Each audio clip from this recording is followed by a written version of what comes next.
आप सभी को मेरा प्यार भरा नमस्कार। जैसे कि इंडियन कॉन्स्टिट्यूशन में राष्ट्रपति का अपना महत्व है, तो उसी तरीके से राज्यपाल का भी अपना महत्व है। हमारे देश में संसदीय शासन प्रणाली को जो है वो स्थापित किया गया है, जिसको हमने ब्रिटिश कॉन्स्टिट्यूशन से जो है वो अडॉप्ट किया है। इंडियन कॉन्स्टिट्यूशन का आर्टिकल 153 से लेके आर्टिकल 167 तक का जो प्रोविज़न है वो गवर्नर की बात करता है। जो हम कार्यपालिका शक्ति की बात करते हैं, तो जिस तरीके से केंद्र में कार्यपालिका शक्ति होती है, उसी तरीके से राज्य में भी कार्यपालिका शक्ति होती है। जैसे देश का प्रथम नागरिक राष्ट्रपति होता है, उसी तरीके से किसी राज्य का जो प्रथम नागरिक होता है वो राज्यपाल होता है।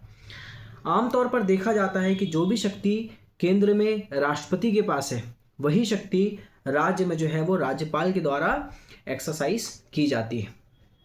साथ ही साथ राष्ट्रपति जो है वो पूरे देश का नेतृत्व करते हैं, उसी तरीके से जो राज्यपाल होगा वो पूरे राज्य का जो है वो नेतृत्व करेगा।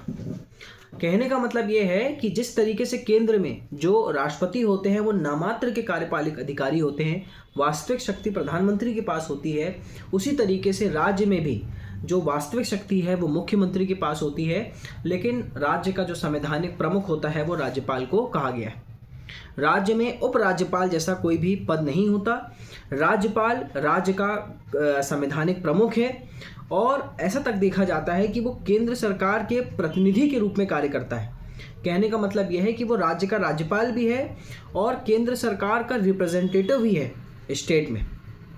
एक ही व्यक्ति को एक से अधिक राज्यों का जो है वो राज्यपाल बनाया जा सकता है। इंडियन कॉन्स्टिट्यूशन का आर्टिकल 153 इसमें लिखा हुआ है राज्य का राज्यपाल। तो प्रत्येक राज्य के लिए आमतौर पर देखा जाता है कि एक ही राज्यपाल जो है वो नियुक्त किया जाता है।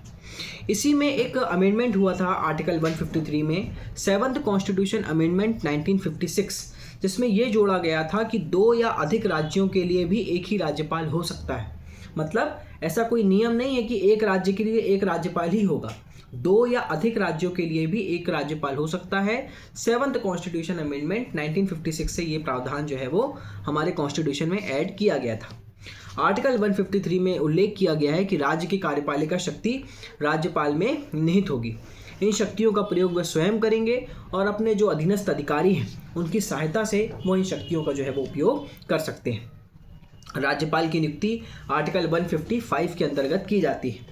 आमतौर पर जो राष्ट्रपति का चुनाव होता है उसमें संसद के जो सदस्य होते हैं, राज्य के विधानसभा के जो सदस्य होते हैं वो वोटिंग करते हैं। लेकिन राज्यपाल के चुनाव में जनता का कोई भी जो है वो सीधा रोल नहीं होता, ना ही प्रत्यक्ष होता है और ना ही अप्रत्यक्ष तौर पर जो है वो जनता का कोई भी रोल होता है। राष्ट्रपति की तरह इनका चुनाव राज्यपाल का चुनाव जो है वो नहीं होता। राज्यपाल का जो चुनाव होता है उनको राष्ट्रपति जो है वो मोहर लगाकर जो है वो अपॉइंट करते हैं। मतलब जो भी किसी राज्य का राज्यपाल होगा उसकी जो नियुक्ति होती है वो राष्ट्रपति के प्रसाद पर्यंत पद धारण करता है। कहने का मतलब ये है कि वो प्रेसिडेंट के प्लेजर में पोस्ट होल्ड करते हैं। जब तक राष्ट्रपति चाहेंगे तब तक कोई व्यक्ति किसी राज्य का राज्यपाल रहेगा। जिस दिन राष्ट्रपति चाहेंगे उस व्यक्ति को उसके पद से हटा सकते हैं। सुप्रीम कोर्ट ने आर्टिकल सन 1979 में एक नियम बनाया था कि राज्य में राज्यपाल का जो कार्यकाल है वो केंद्र सरकार के अधीन रोजगार नहीं है।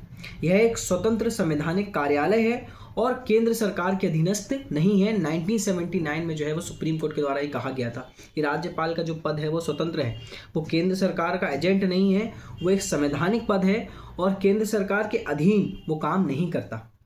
फिर जब हमारी संविधान सभा बनी थी तब ये बात की जा रही थी कि जिस तरीके से मुख्यमंत्री का चुनाव होता है उसी तरीके से राज्यपाल का भी चुनाव किया जाए। तो फिर बहुत सारी विधिवेताओं ने ये बोला कि मुख्यमंत्री और राज्यपाल का यदि दोनों का चुनाव करवाया जाएगा तो ऐसे में क्या होगा, घर्षण की संभावना जो है वो उत्पन्न हो सकती है, जटिल व्यवस्था उत्पन्न होगी। इसलिए जो राज्यपाल का जो चुनाव है वो राष्ट्रपति के द्वारा जो है वो किया जाता है। राष्ट्रपति किसी भी व्यक्ति को कुछ योग्यता है उसको ध्यान में रखते हुए जो है वो राज्यपाल नियुक्त कर सकते हैं।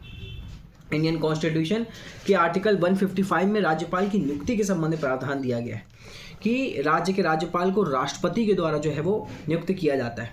आर्टिकल 156 में दिया है राज्यपाल की पदावधि। तो जो भी व्यक्ति राज्यपाल होगा उसको राष्ट्रपति के प्रसाद पर्यंत पद धारण करेगा।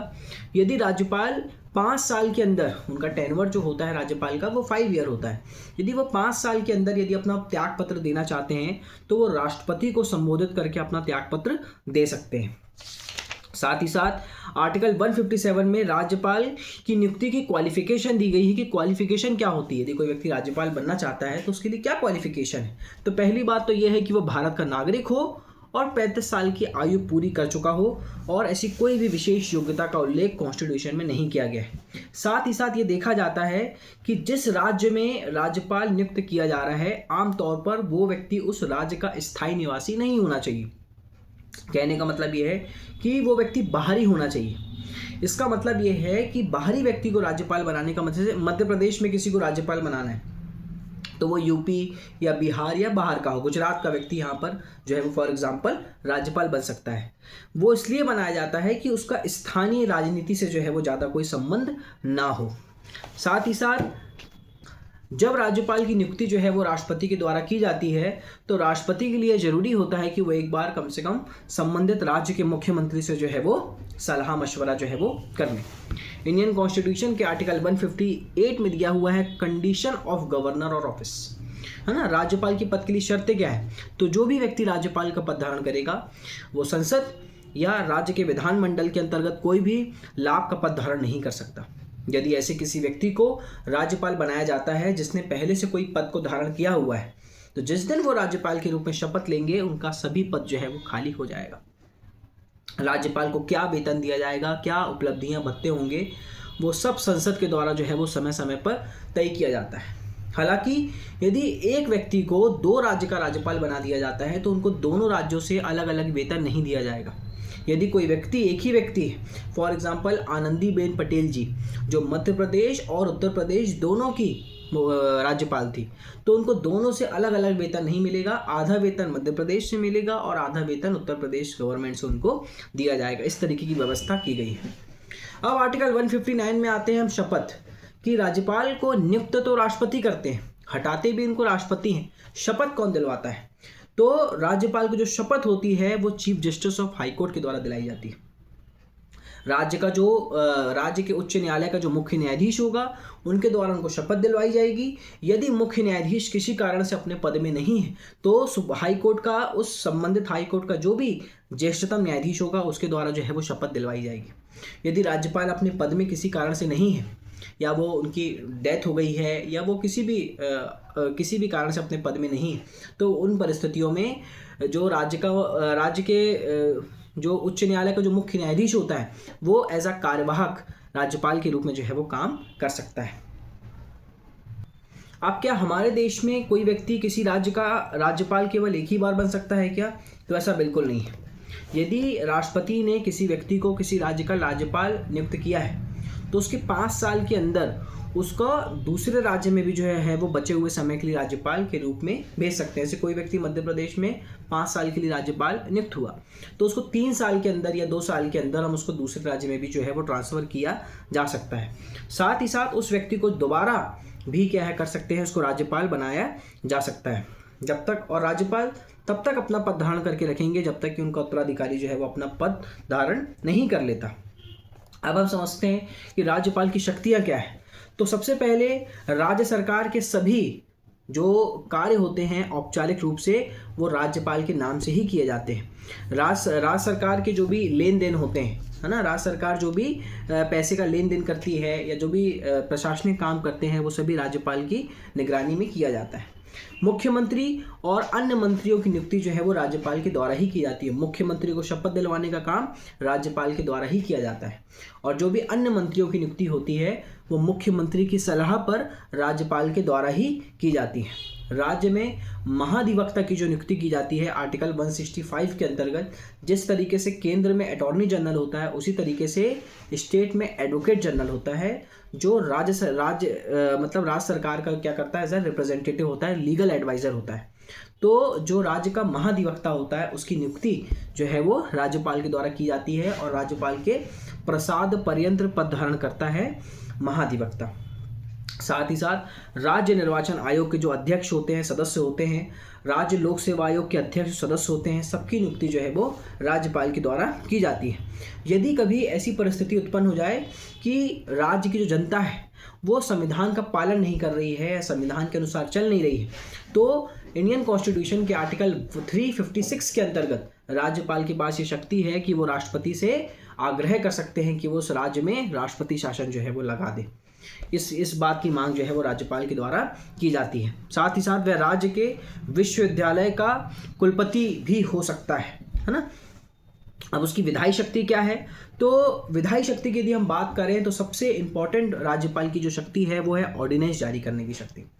अनुच्छेद 213 के अंतर्गत यदि राज्य विधानमंडल के दोनों सदन सत्र में नहीं है, कुछ राज्यों में दोनों सदन है, कुछ राज्यों में एक सदन है, तो यदि दोनों सदन है तो दोनों सदन सत्र में ना हो, और यदि किसी में केवल विधानसभा है और वो सत्र में ना हो, और उस परिस्थिति में यदि किसी कानून का निर्माण करने की कोई बात आ जाए, तो राज्यपाल को ये शक्ति है कि वो क्या कर सकते हैं, ऑर्डिनेंस के माध्यम से कोई भी कानून का निर्माण कर सकते हैं। और राज्यपाल के द्वारा जो भी ऑर्डिनेंस जारी किया गया है वो राज्यपाल चाहें तो उस ऑर्डिनेंस को किसी भी समय वापस ले सकते हैं, अन्यथा उस ऑर्डिनेंस का जो टाइम पीरियड होगा 6 वीक होगा। और यदि विधानसभा उस पर अपनी, या राज्य का जो विधानमंडल है वो अपनी सहमति दे देता है, स्टेट का लेजिस्लेचर, तो वो ऑर्डिनेंस लॉ भी बन सकता है।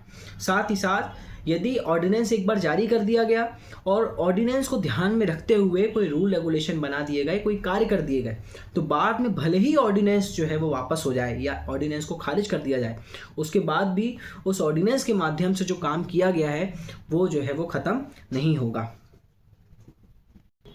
राज्यपाल के पास कुछ वित्तीय शक्तियां भी होती हैं। यदि संचित निधि या आकस्मिक निधि में से कुछ धन निकालना है तो उसमें राज्यपाल की सहमति जो है वो महत्वपूर्ण है। साथ ही साथ राज्यपाल के पास न्यायिक शक्ति भी होती है। यदि राष्ट्रपति राज्यपाल द्वारा संबंधित राज्य के उच्च न्यायालय के न्यायाधीश की नियुक्ति के मामले में राष्ट्रपति से जो है वो विचार किया सकता है। मतलब राज्यपाल के पास शक्ति है कि किसी हाई कोर्ट के जजेस को अपॉइंट करना है तो राज्यपाल से जो है वो सलाह ली जा सकती है। साथ ही साथ जो राज्यपाल होंगे वो राज्य उच्च न्यायालय के साथ विचार कर सकते, मतलब जो राज्यपाल होते हैं वो संबंधित उच्च न्यायालय से परामर्श करके जो है वो जिला न्यायाधीश की भी जो है वो नियुक्ति कर सकते हैं। अब आते हैं राज्यपाल के पार्डन शक्ति पे कि राज्यपाल को क्षमादान की क्या क्या शक्ति है। तो आर्टिकल 161 के अंतर्गत राज्यपाल को जो है वो क्षमादान की शक्तियाँ दी गई हैं। तो लगभग जिस तरीके से आर्टिकल 72 के अंतर्गत राष्ट्रपति के पास शक्तियाँ थी वो सभी शक्तियाँ राज्यपाल को भी दी गई हैं, लेकिन कुछ ऐसी शक्तियाँ हैं जो राज्यपाल के पास नहीं है। पहली शक्ति जो है, यदि किसी व्यक्ति को मृत्यु दंड दिया गया है तो उसको माफ़ करने की शक्ति राज्यपाल को नहीं है। मृत्यु दंड के मामले में अंतिम निर्णय केवल राष्ट्रपति के द्वारा ही लिया जा सकता है। दूसरी बात, यदि कोर्ट मार्शल के द्वारा किसी को पनिशमेंट दिया गया है, यदि कोर्ट मार्शल ने किसी को पनिशमेंट दिया है तो उसके संबंध में राज्यपाल कुछ नहीं कर सकते। कोर्ट मार्शल के द्वारा पनिशमेंट किसी को दिया गया है तो उसमें अंतिम निर्णय जो होगा हमेशा राष्ट्रपति का ही समझा जाएगा। तो जिस तरीके से केंद्र में राज्यपाल की स्थिति है उसी तरीके से राज्य में जो है वो राज्यपाल की स्थिति होती है। जिस तरीके से राष्ट्रपति केंद्र का प्रथम नागरिक है उसी तरीके से राज्य में कार्यपालिका का नामात्र का जो अध्यक्ष होता है वो राज्यपाल होता है, राज्य का प्रथम नागरिक होता है। यदि किसी कानून का निर्माण करना है, कोई संवैधानिक काम करना है तो वो सभी राज्यपाल के माध्यम से ही किए जाएंगे। राज्यपाल जब तक अपने पद को धारण किया हुआ है तब तक उनके ऊपर कोई भी सिविल या दंडिक कार्रवाई नहीं की जा सकती। आर्टिकल 361 के अंतर्गत यदि उनके ऊपर कोई सिविल कार्रवाई की जा भी रही है तो उनको 2 महीने बिफोर जो है वो राज्यपाल को नोटिस दिया जाएगा। जब तक वो अपने पद में धारण किए हुए हैं उनको कभी भी जो है वो कटघरे में खड़ा नहीं किया जा सकता।